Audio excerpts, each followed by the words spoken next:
এখন ওই 18 গ্রাম বা 9 গ্রাম যে কথাটা, এইটা হলো যে সবাই যেন একটা সিকোয়েন্স বজায় রাখার জন্য পরীক্ষার খাতা একই কথা লেখে। 9 গ্রাম স্যাম্পল 9 ml ওয়াটার। আপনি 3 গ্রাম না করেন, সমস্যা কি? কম পরিমাণে কি লাগবে? ওই হাইড্রোক্সাইড লাগবে। তো এখন আপনি যাই নেন, ওয়েট অফ স্যাম্পলটা এখানে বাদ করা হয়, স্যাম্পলের পরিমাণটা বিষয় না।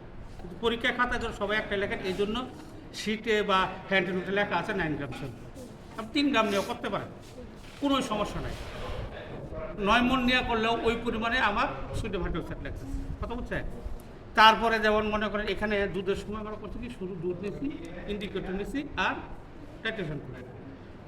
তো এই ক্ষেত্রে আমি করবো কি, এই অ্যাসিডিটির ক্ষেত্রে স্যাম্পল প্লাস পানি। তো পানির পিএইচ মাস্ট উইল বি 7 ভিতরে। আর পানি যে পানিটা অ্যাড করলাম তার পিএইচ যদি কম বেশি হয়ে থাকে অ্যাসিডিটি হ্যাপ হয়ে যাবে না। এই জন্য পানির পিএইচ হতে হবে 7। 9 ml ওয়াটার ব্র্যাকেটে লিখবেন হেভিং পিএইচ 7, কথা লিখে দেবেন আর কি। যদি আমরা মেনটেন করি না, কিন্তু যখন রিসার্চে যাবেন, বাইরে যাবেন বা ইন্ডাস্ট্রিতে কাজ করবেন, তখন কিন্তু এটা মেনটেন করতে হবে। ওকে, তারপরে আমি ইন্ডিকেটর দিলাম, দেওয়ার সাথে আমি টাইট করি।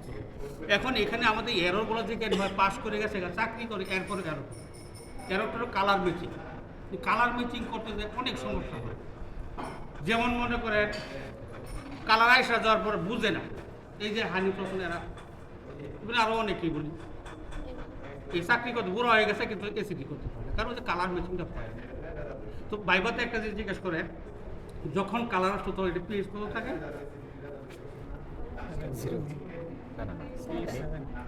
না, যদি আপনি অ্যাসিডকে নিউট্রালাইজ করেন খাট দিয়া, তখন পিএইচ চলে যায় অ্যারাউন্ড 8.5। তো অ্যাসিডকে খাট দিয়ে নিউট্রালাইজ করেন, যেমন মনে করেন এখানে অ্যাসিড আছে, খাট দিয়ে নিউট্রালাইজ করেন, তখন পিএইচ চলে আসে 6.5, অ্যারাউন্ড 6.5। কারণটা হলো যখন 7 হয় তখন তো কোনো কালার দিবে না। সিরিলোথিলিনের পর্দার বৈশিষ্ট্য হলো কি, it will give colour with alkali. তো 7-এ তো অ্যালকালি না, নট অ্যালকালি, নট অ্যাসিড, তখন কিন্তু কালার নেই। যখন অ্যালকালিক হয়ে যায় তখন কালার দেয়, তখন কিন্তু পিএইচ বেড়ে যায়। এই কথাটা বাইবাতে কত করে বোঝানো বুঝে না। কেন বোঝে না? আপনারা বলবেন যে যখন নিউট্রাল থাকে তখন কালার দিবি, অ্যালকালিক হয়ে গেলে না ছিল পিঙ্ক কালার দিবি, তখন পিএইচ চলে যায় 8.5 এর দিকে, যার জন্য সারা ওয়ার্ল্ডে এখন এই অ্যাসিডিটি কোনো বেরো নেই। তো ফিল্ড লেভেলে কম খরচ করে এটা করায়, তো এই জন্য পিএইচ করা হয়, কথা বুঝছে?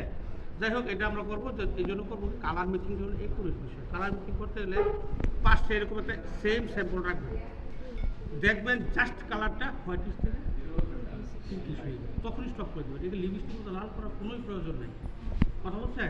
একটা ছাত্ররা লাল করে লয়ে যায়, কারণ এক্সটার্নাল সার্কোফিস আছে, তখন নাম্বারটা মাইনাস হয়। খাতার পিছনে মাইনাস ঠিক থাকে, শীত থাকে আপনার নম্বর 2, 2-এর পিছনে -1, -2 যেহেতু দেওয়া শুরু করে, আপনি বুঝতেছেন না কেমন নম্বর করতেছে, কেমন করতেছে। তো এই জন্য আমি করবো কি, একুরেট কালার মিক্সিং। মার্কেট মিট করে লিখে দিচ্ছি আপনাদেরকে। পারফেক্ট অ্যাসিডিটি কটা শর্ত? একটা হলো গুড ইকুইপমেন্ট, গুড রিয়েজেন্ট।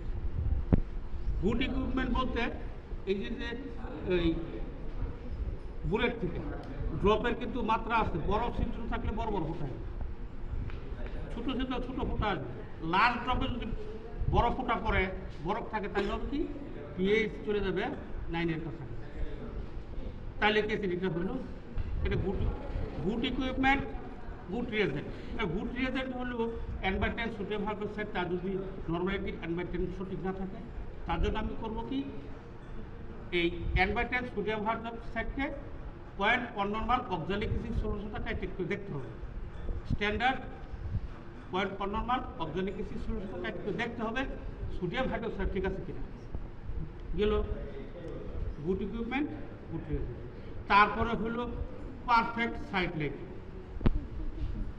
এখন আমি অন্ধকারে বসে করতেছি, কালারে দেখবো কিন্তু সাইড লাইটিং করে যদি সরাসরি লাইট করেন, তাহলে মিল্ক ফ্যাট আছে না, তার থেকে রিফ্লেক্ট হয়।